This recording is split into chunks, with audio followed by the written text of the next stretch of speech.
and settling in another country is a big change in life. In time, one has to deal with the issue of identity.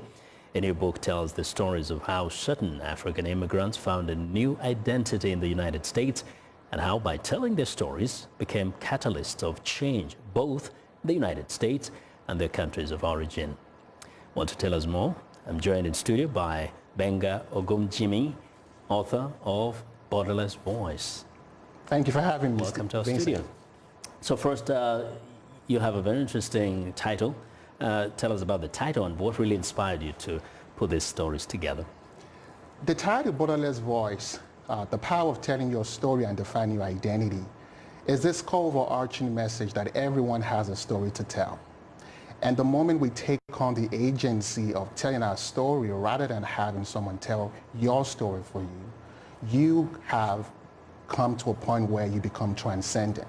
And then you overcome any external obstacles that may prevent you from expressing your borderless voice.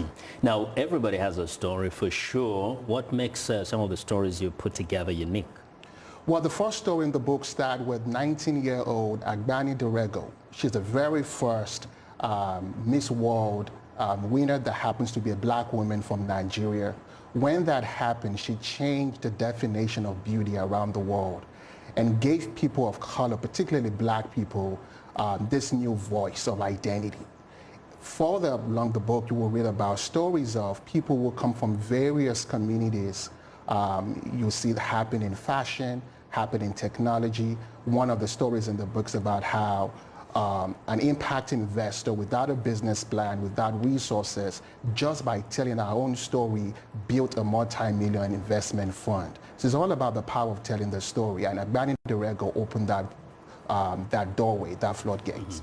And now here we're talking about also how this new identity and the kind of the experience has become kind of has influenced how they have operated not only here, but some of the things they've done back in their countries of origin. What are some of the examples you have?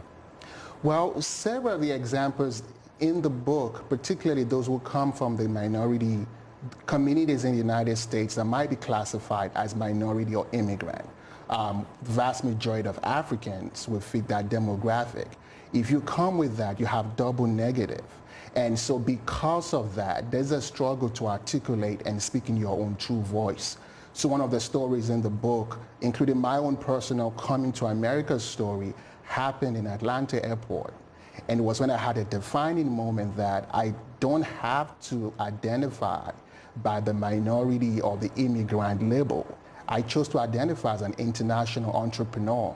And that was my turning point of my own career. And it's the same message that you'll see resonates across the book. Yeah. Now, you've been here for a few years, and there are some who have been here for even much longer.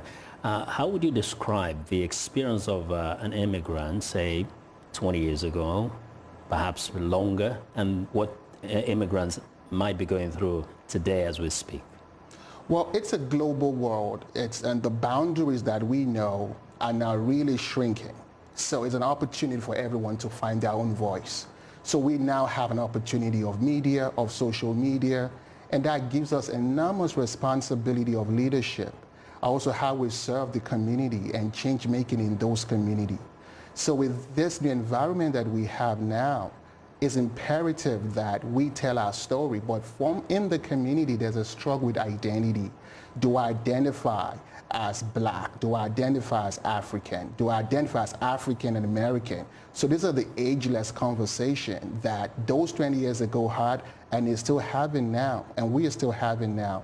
So my proposition and value proposition in the book is you have to tell your story by yourselves. And whether they be cultural, geographical, financial, the ultimate barrier to overcome is your own self-perception.